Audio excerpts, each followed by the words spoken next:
আপনি কি জানেন প্রথম বিশ্বযুদ্ধ শুরু হওয়ার ঠিক 1 বছর আগেও ইউরোপের মানুষ ভাবছিল যুদ্ধ অসম্ভব, আর দ্বিতীয় বিশ্বযুদ্ধের আগেও লোকেরা বলেছিল এবার সবাই অনেক বুদ্ধিমান, আর যুদ্ধ হবে না।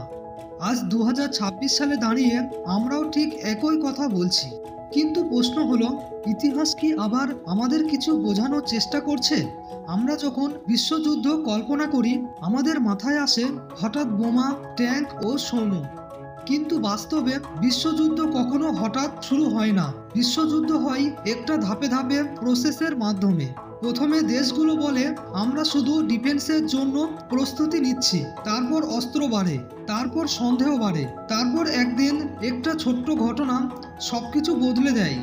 1910 থেকে 1914 সাল ইউরোপের দেশগুলো কি করছিল জানেন? সবাই সামরিক বাজেট বাড়াচ্ছিল, নতুন যুদ্ধজাহাজ বানাচ্ছিল, নতুন জোট তৈরি করছিল। আর তখনও সবাই বলছিল আমরা যুদ্ধ চাই না। 1930-এর দশকে জার্মানি, জাপান, ইতালি একই কাজ করেছিল। ফলাফল আমরা সবাই জানি। এখন আজকের দিকে তাকান, আজও বড় দেশগুলো বলছে এটা ডিফেন্স, কিন্তু একই সাথে অস্ত্র, মিসাইল, যুদ্ধজাহাজ, বাংকার সবকিছুই বাড়ছে। একটা ছোট্ট উদাহরণে এই বিষয়টা আমরা পরিষ্কার করে বুঝে নিই চলো। ধরুন যে একটা স্কুলে দুইজন ছাত্র আছে। একজন হঠাৎ নিজের ব্যাগে লাঠি নিয়ে আসলো, অন্যজন ভাবলো ও যদি লাঠি আনে আমাকেও কিছু নিয়ে আসতে হবে। কিছুদিন পরে দুজনেই বলছে আমরা মারামারি চাই না, কিন্তু বাস্তবে ভিতরে ভিতরে দুজনেই প্রস্তুত। আজকের দিনে দেশগুলোর অবস্থা অনেকটা এরকম। সবচেয়ে ভয়ঙ্কর ব্যাপারটা কি জানেন? তৃতীয় বিশ্বযুদ্ধ শুরু হতে পারে ইচ্ছা থেকে না, ভুল থেকে। ঠান্ডা যুদ্ধের সময় একবার রাশিয়ার র্যাডারে দেখা গিয়েছিল আমেরিকা নাকি নিউক্লিয়ার মিসাইল ছুড়েছে।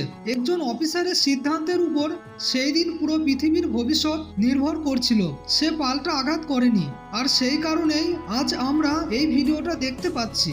প্রথম আর দ্বিতীয় বিশ্বযুদ্ধের সময় সব দেশের কাছে পারমাণবিক অস্ত্র ছিল না, কিন্তু আজ আছে, এবং সেটার সবকিছু বদলে দেওয়ার মতো ক্ষমতা আছে। আজ একটা বড় যুদ্ধ মানে শুধু দুই দেশের যুদ্ধ না, আজ একটা বড় ভুল মানে পুরো মানবজাতির ভবিষ্যৎ ঝুঁকিতে। তাহলে আমাদের মনে একটা প্রশ্ন আসতেই পারে, তাহলে কি তৃতীয় বিশ্বযুদ্ধ নিশ্চিত? সোজা করে বললে না, এখনো নিশ্চিত না, কিন্তু এটাও ঠিক, সম্ভাবনাকে একেবারে উড়িয়ে দেওয়া যায় না। আজকের পৃথিবী এমন একটা জায়গায় দাঁড়িয়ে আছে যেখানে সবাই শান্তি চায়, কিন্তু সবাই যুদ্ধের জন্য প্রস্তুত। ইতিহাস আমাদের একটা জিনিস শিখিয়েছে, বিশ্বযুদ্ধ আসে না চেঁচিয়ে, এটা আসে যখন মানুষ বলে আর কিছু হবে না। প্রশ্ন হলো, এইবার আমরা কি ইতিহাস থেকে শিখব, নাকি আবার বলবো আমরা বুঝতেই পারিনি? পৃথিবীর বড় দেশগুলো যেরকমভাবে দুটি ভাগে বিভক্ত হতে চলেছে, এতে প্রত্যেকটা মানুষের ভিতরে এই বড় দেশগুলি যদি নিজেদের ভিতরে কোনো রকম মিল না তৈরি করতে পারে, তাহলে হয়তো আমরা সেই প্রজন্মের মানুষ হতে চলেছি যারা তৃতীয় বিশ্বযুদ্ধ হয়তো দেখতে পাবো। আপনার কি মনে হয় আজকের পরিস্থিতি কি অস্বাভাবিকভাবে পরিচিত লাগছে না? আপনার মতামত কমেন্টে অবশ্যই জানাবেন। জয় হিন্দ।